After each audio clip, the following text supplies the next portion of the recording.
Hello my dears, എല്ലാവർക്കും ദക്ഷയുടെ പുതിയൊരു വീഡിയോയിലേക്ക് സ്വാഗതം. അപ്പോൾ ഇന്നത്തെ വീഡിയോയിൽ നമ്മൾ നോക്കാനായിട്ട് പോകുന്നത് ഒരു റിക്വസ്റ്റഡ് ആയിട്ടുള്ള കാര്യം തന്നെയാണ്. നിങ്ങളുടെ പേഴ്സൻ്റെ ആ ഒരു കറൻറ്റ് ഡീപ്പ് ഫീലിങ്സ് എന്താണ് എന്നുള്ളതാണ്. അപ്പോൾ ഇതൊരു ജനറൽ റീഡിംഗ് ആണ്, അതുപോലെ തന്നെ ടൈംലെസ് ആണ്, ജെൻഡർലെസ് ആണ്. സോ നിങ്ങൾ ഈ വീഡിയോ എപ്പോഴാണോ കാണുന്നത് അപ്പോൾ മുതൽ നിങ്ങൾക്കിത് വാലിഡായി തുടങ്ങുന്നതായിരിക്കും. അതുപോലെ തന്നെ ഇവിടെ വന്നിരിക്കുന്ന എനർജീസ്, സിറ്റുവേഷൻസ് ഇതെല്ലാം നിങ്ങളുടെയോ നിങ്ങളുടെ പേഴ്സൻ്റെയോ ആയിട്ട് മാച്ചായി തോന്നുന്നില്ല എന്നുണ്ടെങ്കിൽ ഒരിക്കലും ഫോഴ്സ്ഫുള്ളി റെസനേറ്റ് ചെയ്യിപ്പിക്കാതിരിക്കുക. അതുപോലെ തന്നെ നിങ്ങൾക്കൊരു കണക്ഷൻ തോന്നുന്നുണ്ടെങ്കിൽ ഇതൊരു ഗൈഡൻസ് മെസ്സേജായി മാത്രം എടുക്കുക. അപ്പോൾ ഈ ഒരു റീഡിംഗ് കാണുന്നതിന് മുൻപായിട്ട് നിങ്ങൾ സ്നേഹിക്കുന്ന വ്യക്തിയെ നിങ്ങളുടെ മനസ്സിലേക്ക് കൊണ്ടുവരിക. ഈ ഒരു റീഡിങ്ങുമായിട്ട് കണക്റ്റഡ് ആവാൻ ശ്രമിക്കുക. അപ്പോൾ നമുക്ക് വീഡിയോയിലേക്ക് പോവാം. അപ്പോൾ ഇതാണ് നമുക്കിന്നിവിടെ കിട്ടിയിരിക്കുന്ന സ്പ്രെഡ്. അപ്പോൾ ഇത് പ്രകാരം പറയുകയാണെന്നുണ്ടെങ്കിൽ ഇവിടെ നിങ്ങളുടെ പേഴ്സൺ തീർച്ചയായിട്ടും നിങ്ങളിൽ നിന്ന് ഒരുപാട് അകലെയാണ്. ഒരുപാട് അകലെ ഇൻ ദ സെൻസ് ആ ഒരു ഡിസ്റ്റൻസ് മാത്രമല്ല, മാനസികമായിട്ട് ഇവർ ഒത്തിരി അകന്നു കഴിഞ്ഞിരിക്കുന്നു എന്നുള്ളതാണ്. അപ്പോൾ തീർച്ചയായിട്ടും നിങ്ങളുടെ ഒരു സെപ്പറേഷൻ അല്ലാന്നുണ്ടെങ്കിൽ ഈ ഒരു വ്യക്തിയായിട്ട് ഏതെങ്കിലും തരത്തിലൊരു പിണക്കം നിങ്ങൾക്ക് ഉണ്ടായിട്ടുണ്ടെങ്കിൽ ആദ്യകാലങ്ങളിൽ അവർക്ക് അത് വളരെയധികം ബുദ്ധിമുട്ടായിട്ട് അനുഭവപ്പെട്ടിരുന്നു. അല്ലാന്നുണ്ടെങ്കിൽ അവർ റെക്കറിംഗ് ആയിട്ട് അതിനെക്കുറിച്ച് ഓർത്ത് ദുഃഖിച്ചിരുന്നു എന്നുള്ളതാണ്. പക്ഷേ അവരുടെ ആ ഒരു പ്രസൻറ്റ് സിറ്റുവേഷൻ നോക്കുമ്പോൾ തീർച്ചയായിട്ടും അവർ ആ ഒരു ഹീലിംഗ് പീരീഡിലൂടെയാണ് ഇപ്പോൾ കടന്നു പോയിക്കൊണ്ടിരിക്കുന്നത്. അതുപോലെ തന്നെ ഈ ഒരു വ്യക്തിയെ സംബന്ധിച്ച് പറയുകയാണെന്നുണ്ടെങ്കിൽ ചിലപ്പോൾ ഇവർ സമൂഹത്തിൽ വളരെയധികം പേരും പ്രശസ്തിയുമുള്ളൊരു വ്യക്തിയായിരിക്കാം. അല്ലാന്നുണ്ടെങ്കിൽ മറ്റാളുകൾക്ക് ഒരുപാട് അഡ്വൈസസ് കൊടുക്കുന്ന, അല്ലെങ്കിൽ അത്തരത്തിൽ ഒരുപാട് ആളുകൾ ഇവരുടെ കീഴിൽ വർക്ക് ചെയ്യുന്ന തരത്തിലുള്ള ഒരു വ്യക്തിയായിരിക്കും. അതുപോലെ തന്നെ മെറ്റീരിയലിസ്റ്റിക് ആയിട്ടുള്ള കാര്യങ്ങൾക്ക് ഒരുപാട് വാല്യൂ കൊടുക്കുന്ന ഒരു വ്യക്തിയായിരിക്കാം. അതായത് പണം, പദവി, പ്രശസ്തി ഇതെല്ലാം ഇവരെ സംബന്ധിച്ച് വളരെയധികം ഇമ്പോർട്ടൻസ് ഇവർ കൊടുക്കുന്നുണ്ടാവാം. അല്ലെങ്കിൽ ഇങ്ങനെയുള്ള കാര്യങ്ങൾ ഇവർ നല്ല രീതിയിൽ ആസ്വദിക്കുന്നുണ്ടാവാം. അതുകൊണ്ട് തന്നെ ഇവരുടെ പ്രധാന പ്രത്യേകത എന്ന് പറയുന്നത് ഇത്തരം കാര്യങ്ങൾക്ക് മുൻതൂക്കം നൽകി പോകുന്നത് കൊണ്ട് തന്നെ ഇമോഷൻസിന് വലിയ വാല്യൂ കൊടുക്കുന്നുണ്ടാവില്ല. അല്ലാന്നുണ്ടെങ്കിൽ ഏതെങ്കിലും തരത്തിലുള്ള ഇമോഷൻസ് ഉണ്ടെങ്കിൽ അവരത് മനസ്സിൽ ഹൈഡ് ചെയ്ത് വയ്ക്കും. കാരണം അവർ ഇത്തരം കാര്യങ്ങളിലാണ് കൂടുതൽ ശ്രദ്ധ പതിപ്പിക്കുക. അപ്പോൾ ഇവിടെ ഈ ഒരു സിറ്റുവേഷനെ സംബന്ധിച്ച് പറയുകയാണെന്നുണ്ടെങ്കിൽ ആദ്യകാലങ്ങളിൽ ഇവർക്ക് നിങ്ങൾ നഷ്ടപ്പെട്ടപ്പോൾ ഉണ്ടായിട്ടില്ല, അല്ലെങ്കിൽ നിങ്ങൾ തമ്മിൽ സെപ്പറേറ്റ് ആയപ്പോൾ ഉണ്ടായിരുന്ന ആ ഒരു ട്രോമ, അല്ലാന്നുണ്ടെങ്കിൽ ആ ഒരു ഹൃദയവേദന അല്ലെങ്കിൽ ഇമോഷണൽ പെയിനൊക്കെ ഉണ്ടല്ലോ, അത് നല്ല രീതിയിൽ കുറഞ്ഞിട്ടുണ്ട്. അല്ലാന്നുണ്ടെങ്കിൽ അവരിപ്പോൾ അവരുടെ സ്വന്തം കാര്യങ്ങൾക്ക് മുൻതൂക്കം നൽകി മുന്നോട്ട് പോകുന്നതായിട്ടാണ് നമുക്ക് കാണാൻ സാധിക്കുന്നത്. തീർച്ചയായിട്ടും നിങ്ങളവരുടെ മനസ്സിലുണ്ടെങ്കിൽ പോലും അവരിപ്പോൾ പതിയെ പതിയെ ഗ്രാജുവലി അതിൽ നിന്ന് റിക്കവറായി അവരുടേതായ കാര്യങ്ങൾക്ക് മുൻപോട്ട് പോകാനായിട്ട് ആഗ്രഹിക്കുന്നു. പക്ഷേ അവരുടെ മനസ്സിൽ തീർച്ചയായിട്ടും നിങ്ങളുണ്ട്, അല്ലെങ്കിൽ നിങ്ങളെക്കുറിച്ചുള്ള നല്ല മെമ്മറീസ് അവർ സൂക്ഷിക്കുന്നുണ്ട്. പക്ഷേ ആ ഒരു ആദ്യ കാലങ്ങളിലേക്കാൾ കൂടുതലായിട്ട് ഒരു പക്വത ഇവർ കൈവന്നിട്ടുണ്ട്. അല്ലെങ്കിൽ ഇമോഷൻസ് എങ്ങനെ ഹൈഡ് ചെയ്ത് നിർത്താം, അല്ലാന്നുണ്ടെങ്കിൽ അതിനേക്കാൾ വാല്യൂ ലൈഫിനുണ്ട്. ഞാൻ എപ്പോഴും ഒരു ഇമോഷണൽ ഇഡിയറ്റ് എന്നൊക്കെ നമ്മൾ പറയുന്ന പോലെ ആ രീതിയിൽ പോയി കഴിഞ്ഞാൽ ചിലപ്പോൾ എൻ്റെ ലൈഫിന് അത് ദോഷമായിട്ട് തീരും. അതുകൊണ്ട് തന്നെ ഞാൻ പ്രാക്ടിക്കലി മുൻപോട്ട് പോവുക, അല്ലെങ്കിൽ വിഷമം ഉണ്ടെങ്കിൽ പോലും ഞാനത് ഓവർകം ചെയ്യാൻ പഠിക്കണം എന്നുള്ളൊരു രീതിയിൽ ഈ ഒരു പേഴ്സൺ തിങ്ക് ചെയ്യുന്നുണ്ട്. പക്ഷേ തീർച്ചയായിട്ടും നിങ്ങളുമായിട്ടുള്ള ഒരു റീകൺസിലിയേഷനോ അല്ലാന്നുണ്ടെങ്കിൽ ഒന്ന് കമ്മിറ്റ്മെൻറ്റ് ആവുക, അല്ലെങ്കിൽ ജസ്റ്റ് ഒരു കോൺടാക്റ്റിലെങ്കിലും വരാനായിട്ട് ഈ ഒരു പേഴ്സൺ നല്ല രീതിയിൽ ആഗ്രഹിക്കുന്നുണ്ട്. അപ്പോൾ ഇവിടെ ഈ ഒരു ഹാങ്ഡ് മാൻ എനർജി വന്നതുപോലെ തന്നെ തീർച്ചയായിട്ടും അവർ പല ആംഗിളിലൂടെ നിങ്ങളെക്കുറിച്ച് ചിന്തിക്കുന്നുണ്ട്, അല്ലെങ്കിൽ പല വിഷനിലൂടെ അവർ കാണുന്നുണ്ട്. അവർക്ക് നേരത്തെ ഉണ്ടായിരുന്ന ആ ഒരു കാഴ്ചപ്പാടുകളെ മാറ്റി നിർത്തി മറ്റൊരു രീതിയിലേക്ക് അവരിത് കണ്ടു നോക്കുകയാണ്. അപ്പോൾ ഏതാണ് കൂടുതൽ എനിക്ക് ബെറ്റർ എന്നുള്ളൊരു രീതിയിൽ ഇവർ ചിന്തിക്കുന്നുണ്ട്. അതുപോലെ തന്നെ നമുക്ക് പറയാൻ പറ്റുന്നൊരു കാര്യം, ഇനിയൊരു റീകൺസിലിയേഷനോ കാര്യങ്ങളോ ഒക്കെ ഉണ്ടാവണമെങ്കിൽ അതിനൊരു ഡിവൈൻ ടൈമുണ്ട്, അത് വരട്ടെ, അതുവരെ വെയിറ്റ് ചെയ്യാൻ ഞാൻ തയ്യാറാണ്. ഞാൻ ഒന്നിനും എടുത്തു ചാടാനായിട്ട് നിൽക്കുന്നില്ല. ആ ഒരു ഡിവൈൻ ടൈം വരുന്നത് വരെ ഞാൻ കാത്തിരിക്കാം എന്നുള്ളൊരു എനർജിയാണ് നമുക്കിവിടെ കാണാൻ സാധിക്കുന്നത്. പിന്നെ അതുപോലെ ഇവിടെ എടുത്തു പറയത്തക്ക ഒരു കാര്യം എന്ന് പറയുന്നത്, ഇവർ തീർച്ചയായിട്ടും ഒരു സൈലൻറ്റ് ട്രീറ്റ്മെൻറ്റ് ആയിരിക്കും നിങ്ങൾക്ക് തന്നുകൊണ്ടിരിക്കുക. അപ്പോൾ നിങ്ങളുമായിട്ടുള്ള ഒരു റീകൺസിലിയേഷനും ഒരു സൈലൻറ്റ് ട്രീറ്റ്മെൻറ്റിലൂടെയാണ് അവർ ആഗ്രഹിക്കുന്നത്. അതായത് അത് കുറച്ച് രഹസ്യമായിട്ട് നിങ്ങളിലേക്ക് വരാം, അല്ലാന്നുണ്ടെങ്കിൽ മറ്റാരും അറിയാതെ ഒരു കോൺടാക്റ്റ് നിങ്ങൾക്ക് തരാനായിട്ടാണ് ഈ ഒരു പേഴ്സൺ ശ്രമിക്കുന്നത്. ചിലപ്പോൾ നിങ്ങൾക്കിടയിൽ തേർഡ് പാർട്ടി സിറ്റുവേഷൻസ് ഉണ്ടാവാം, അല്ലെങ്കിൽ അങ്ങനെയുള്ള സാഹചര്യങ്ങൾ ഉണ്ടാവാം, അല്ലെങ്കിൽ നിങ്ങളെ തമ്മിൽ വിലക്കുന്ന മറ്റ് പേഴ്സൺസൊക്കെ ഉണ്ടാവാം. അപ്പോൾ ഇതൊന്നും മറ്റാരും അറിയരുത്, നിങ്ങൾ മാത്രം അറിഞ്ഞുകൊണ്ടുള്ള ഒരു കമ്മ്യൂണിക്കേഷനാണ് ഈ ഒരു പേഴ്സൺ കൂടുതലായിട്ടും ഇവിടെ ചൂസ് ചെയ്യുന്നത്. അപ്പോൾ ഇതിൻ്റെ ഒരു കാരണമായിട്ട് പറയാൻ സാധിക്കുക, തീർച്ചയായിട്ടും ഞാൻ ആദ്യമായി പറഞ്ഞതുപോലെ തന്നെ ആ ഒരു സൊസൈറ്റിയോടുള്ളൊരു ഭയം, അല്ലാന്നുണ്ടെങ്കിൽ ഞാൻ നിലനിർത്തിയിരിക്കുന്ന എൻ്റെ പേര് നഷ്ടപ്പെടുമോ എന്നുള്ളൊരു തോട്ടൊക്കെ ആയിരിക്കാം. ചിലപ്പോൾ ഭൂരിഭാഗം വ്യക്തികൾക്കും ഇതൊരു എക്സ്ട്രാ മെരിറ്റൽ റിലേഷൻഷിപ്പ് ആയിരിക്കാം. അപ്പോൾ അതുകൊണ്ടാണ് ഈ ഒരു വ്യക്തി ഇത്തരത്തിൽ ചിന്തിക്കുന്നത്. ഇനി അതുപോലെ തന്നെ മാരീഡ് പേഴ്സൺസ് ആണെങ്കിൽ പോലും ചിലപ്പോൾ ഫാമിലിയുടെ ഭാഗത്തു നിന്ന് നല്ല രീതിയിലുള്ള ഒരു എതിർപ്പുണ്ടാവാം, അല്ലാന്നുണ്ടെങ്കിൽ സഹോദരങ്ങളുടെ ഭാഗത്തു നിന്നായിരിക്കാം. അപ്പോൾ ഇനി ഇവരുമായിട്ട് ഒരു കമ്മിറ്റ്മെൻറ്റ് പാടില്ല, അല്ലെങ്കിൽ നിങ്ങളുടെ റിലേഷൻഷിപ്പിൽ ഇവർ പാടില്ല എന്നുള്ളൊരു പ്രോമിസൊക്കെ ചിലപ്പോൾ അവർ വാങ്ങിച്ചിട്ടുണ്ടാവാം. അപ്പോൾ തീർച്ചയായിട്ടും ഇവർക്ക് ആ ഒരു ഫാമിലിയെ പിണക്കാൻ കഴിയുന്നില്ല. അല്ലാന്നുണ്ടെങ്കിൽ ആരെയാണോ അവർ ഭയക്കുന്നത് അവരെ പിണക്കാനായിട്ട് ഈ ഒരു പേഴ്സണ് കഴിയില്ല. പക്ഷേ നിങ്ങളുമായിട്ടുള്ളൊരു കമ്മ്യൂണിക്കേഷൻ വേണം താനും. അപ്പോൾ ആ ഒരു രീതിയിലാണ് ഇവിടെ ഈ ഒരു പേഴ്സൺ ചിന്തിക്കുന്നത്.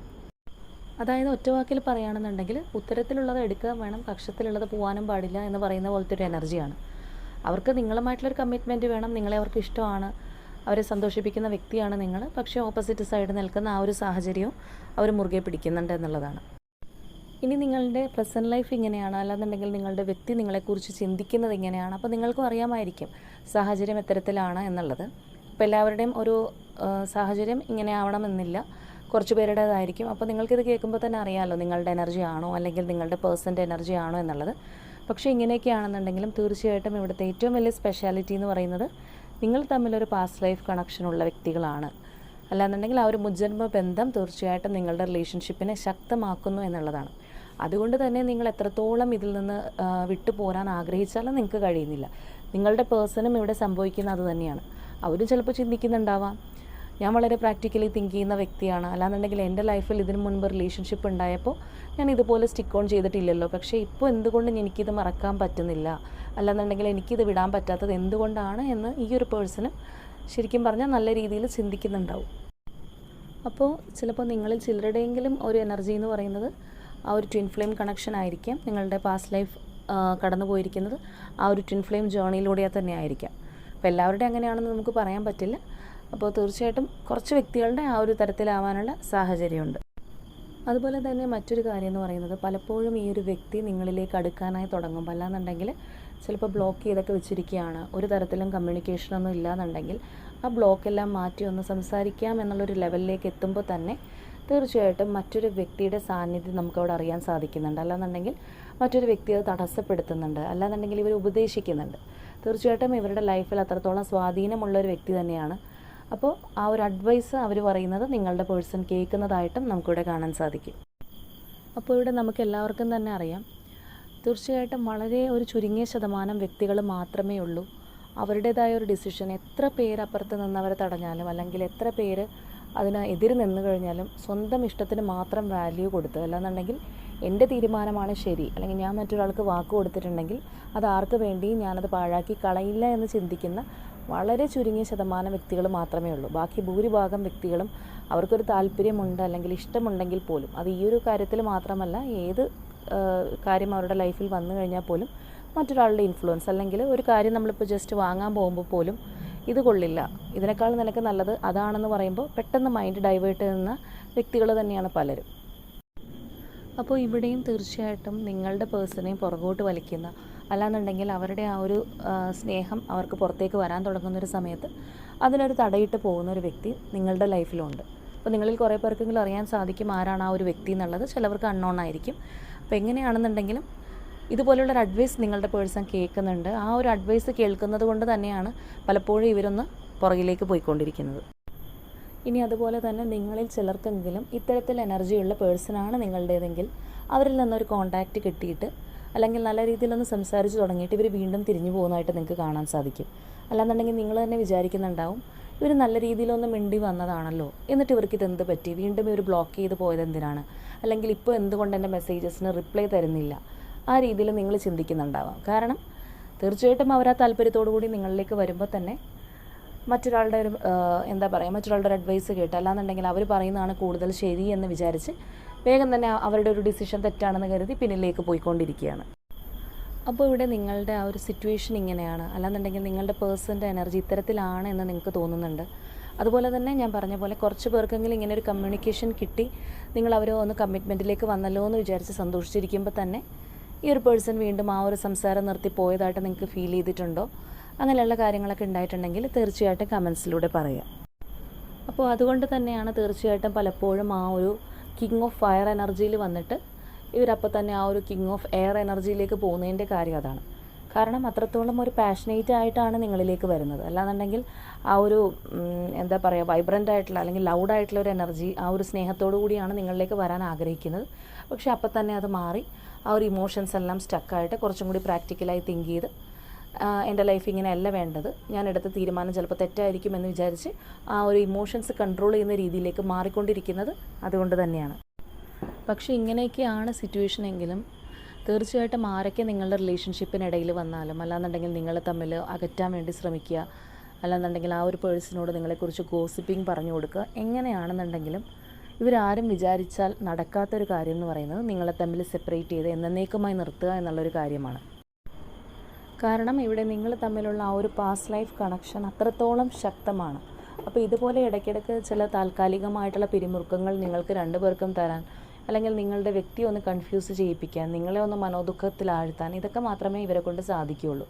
പക്ഷേ അൾട്ടിമേറ്റ്ലി തീർച്ചയായിട്ടും ഈ ഒരു പേഴ്സൺ അല്ലെന്നുണ്ടെങ്കിൽ നിങ്ങൾ രണ്ടുപേരും തമ്മിലുള്ള ആ ഒരു തെറ്റിദ്ധാരണകൾ മാറി നിങ്ങൾക്ക് ആ ഒരു ഈക്വൽ ഗിവ് ആൻഡ് ടേക്ക് എന്നുള്ളൊരു രീതിയിലേക്ക് എത്താൻ സാധിക്കുന്നതാണ്. അതുകൊണ്ട് തന്നെ എത്ര കാലം നിങ്ങൾ സെപ്പറേറ്റഡ് ആയി പോയാലും, അല്ലാന്നുണ്ടെങ്കിൽ എത്ര അകലങ്ങളിലേക്ക് നിങ്ങൾ മാറിക്കഴിഞ്ഞാൽ പോലും തീർച്ചയായിട്ടും നിങ്ങൾ വീണ്ടും കണ്ടുമുട്ടും. വീണ്ടും നിങ്ങളുടെ ക്രോസ് റോഡിൽ വെച്ച് മീറ്റ് ചെയ്യേണ്ട വ്യക്തികൾ തന്നെയാണ് നിങ്ങൾ. അപ്പോൾ ഇവിടെ നിങ്ങൾ മനസ്സിലാക്കേണ്ടുന്ന ഒരു കാര്യം എന്ന് പറയുന്നത്, ചിലപ്പോൾ കുറച്ച് പേരെങ്കിലും ഈ ഒരു തേർഡ് പാർട്ടിയെ ഓർത്ത് അത്രത്തോളം പൊറുതിമുട്ടിയിരിക്കുന്ന വ്യക്തികളായിരിക്കാം. അല്ലാന്നുണ്ടെങ്കിൽ നിങ്ങൾക്ക് തന്നെ ഞാൻ നേരത്തെ പറഞ്ഞതുപോലെ അറിയാമായിരിക്കും ആരാണ് ഈ കുത്തിത്തിരിപ്പ് ഉണ്ടാക്കിയെടുക്കുന്നത് എന്നുള്ളത്. അപ്പോൾ ഇതിനൊരു അന്ത്യമില്ലേ, അല്ലെങ്കിൽ എപ്പോഴും ഇങ്ങനെ തന്നെയാണല്ലോ എന്നുള്ളൊരു തോട്ടൊക്കെ നിങ്ങൾക്ക് ഉണ്ടായേക്കാം. അപ്പോൾ തീർച്ചയായിട്ടും ഈ ഒരു തേർഡ് പാർട്ടി സിറ്റുവേഷൻ എന്ന് പറയുന്നത് അതിനൊരു പരിധിയുണ്ട്. ആ ഒരു കാലാവധി കഴിയുമ്പോൾ അവർ നിങ്ങളുടെ റിലേഷൻഷിപ്പിൽ നിന്ന് തനിയെ ഒഴിഞ്ഞു പോകുന്നത് തന്നെയാണ്. അപ്പോൾ നമ്മളിവിടെ നോക്കുന്നത് ആ ഒരു ഡീപ്പ് ഫീലിങ്സ് ആണെങ്കിൽ പോലും ഞാൻ ഈ സ്പ്രെഡിൽ അങ്ങനെ കണ്ടതുകൊണ്ട് അതിനെക്കുറിച്ച് പറഞ്ഞു എന്നുള്ളൂ. അതിൻ്റെ ഒരു ഔട്ട്കം അല്ലാന്നുണ്ടെങ്കിൽ എത്രത്തോളം ഓൺ ആൻഡ് ഓഫ് ആയിട്ട് പോയാലും, അല്ലെങ്കിൽ എത്രത്തോളം നിങ്ങളുടെ പേഴ്സൺ ഈ ഒരു റിലേഷൻഷിപ്പിൽ നിൽക്കണോ വേണ്ടയോ എന്ന് ഡൗട്ട്ഫുള്ളായാലും ചിലപ്പോൾ നിങ്ങളും ആവുന്നുണ്ടാവും. പലപ്പോഴും നിങ്ങളും പിന്തിരിഞ്ഞ് നടക്കാനായിട്ട് ശ്രമിക്കുന്നുണ്ടാവാം, നിങ്ങൾക്കും കഴിയുന്നുണ്ടാവില്ല. നിങ്ങളും വിചാരിക്കുന്നുണ്ടാവാം എന്തുകൊണ്ടാണ് ഞാൻ ഇത്രത്തോളം ഇതിന് അഡിക്റ്റഡ് ആവുന്നത്, അല്ലാന്നുണ്ടെങ്കിൽ ഇയാൾ എന്നോട് മിണ്ടാതിരിക്കുമ്പോൾ എന്തുകൊണ്ട് എനിക്കതിൽ നിന്ന് പിന്തിരിഞ്ഞ് വരാൻ സാധിക്കുന്നില്ല എന്നുള്ളൊരു തോട്ട് നിങ്ങൾക്കും ഉണ്ടായിട്ടുണ്ടാവാം. അപ്പോൾ ഇവിടെ ലാസ്റ്റായിട്ട് വന്നിരിക്കുന്ന ആ ഒരു 2 ഓഫ് എയറിൻ്റെ കാർഡും നമുക്കത് തന്നെ പറഞ്ഞിരിക്കുന്നത്, അവരൊന്ന് കൺഫ്യൂസ്ഡ് ആവുന്നുണ്ട്. നിങ്ങളെ കോൺടാക്റ്റ് ചെയ്യണോ അല്ലെങ്കിൽ നിങ്ങളിലേക്ക് വരണോ വേണ്ടയോ എന്നുള്ളൊരു സ്റ്റക്നെസ് ഈ ഒരു പേഴ്സൺ അനുഭവപ്പെടുന്നുണ്ട് എന്നുള്ളതാണ്. അപ്പോൾ അതാണ് ഇവരുടെ ഒരു കറൻറ്റ് ഫീലിങ്സിലേക്ക് നോക്കുമ്പോൾ നമുക്ക് കാണാൻ സാധിക്കുന്നതാണ്. ഇവർക്കൊരു ഡിസിഷൻ എടുക്കാൻ പറ്റുന്നില്ല. തീർച്ചയായിട്ടും നിങ്ങളുമായിട്ട് ഒരു കോൺടാക്റ്റ് വേണോ, അല്ലെന്നുണ്ടെങ്കിൽ ഒരു കമ്മിറ്റ്മെൻറ്റിലേക്ക് വരണോ എന്ന് ആഗ്രഹിക്കുന്നുണ്ട്. അതേസമയം തന്നെ ആ മറ്റു ചിലർ പറഞ്ഞു കൊടുത്ത ചില കാര്യങ്ങൾ ഇവർ ആലോചിക്കുന്നുണ്ട്. അപ്പോൾ ഞാൻ പറഞ്ഞു, ഓൾറെഡി പ്രാക്ടിക്കലായിട്ട് തിങ്ക് ചെയ്യുന്നൊരു വ്യക്തിയാണ്. ആ ഒരു സോഷ്യൽ ഫിയറും ഇവർക്കുണ്ട്. അപ്പോൾ അതുപോലെ തന്നെ എല്ലാ കാര്യങ്ങളും കൂടി വരുമ്പോൾ അവരതൊന്ന് പിന്നോട്ട് വലിക്കുന്നു എന്നുള്ളൊരു തരത്തിലാണ് നമുക്ക് ഇപ്പോൾ ഈ ഒരു പേഴ്സൻ്റെ എനർജിയെക്കുറിച്ച് പറയാൻ സാധിക്കുന്നത്. അപ്പോൾ ഇന്നത്തെ സ്പ്രെഡിൽ നിങ്ങളുടെ പേഴ്സൻ്റെ എനർജി വളരെയധികം ലൗഡാണ്. അല്ലാന്നുണ്ടെങ്കിൽ നിങ്ങളുടെ ഒരു എനർജിയും അതുപോലെ തന്നെ നമുക്ക് കാണാൻ സാധിക്കുന്നുണ്ട്. അപ്പോൾ ഈ ഒരു റിലേഷൻഷിപ്പിൻ്റെ സിറ്റുവേഷൻ വളരെയധികം ക്ലിയർ ആയതുകൊണ്ട് തന്നെ നമ്മളിന്ന് ക്ലൂസ് എടുക്കുന്നില്ല. നിങ്ങൾക്ക് തന്നെ മനസ്സിലായിട്ടുണ്ടാവാം ഇത് നിങ്ങളുടെ എനർജി ആണോ, അല്ലെങ്കിൽ നിങ്ങളുടെ ലൈഫിൽ സംഭവിക്കുന്ന ഒരു കാര്യമാണോ എന്നുള്ളത്. അപ്പോൾ അതുകൊണ്ട് തന്നെ നമ്മളിന്ന് ക്ലൂസ് ഒഴിവാക്കുകയാണ്. അപ്പോൾ നമ്മുടെ ഇന്നത്തെ റീഡിംഗ് ഇത്രയേ ഉള്ളൂ. നാളെ മറ്റൊരു റീഡിങ്ങുമായിട്ട് നമുക്ക് വീണ്ടും കാണാം.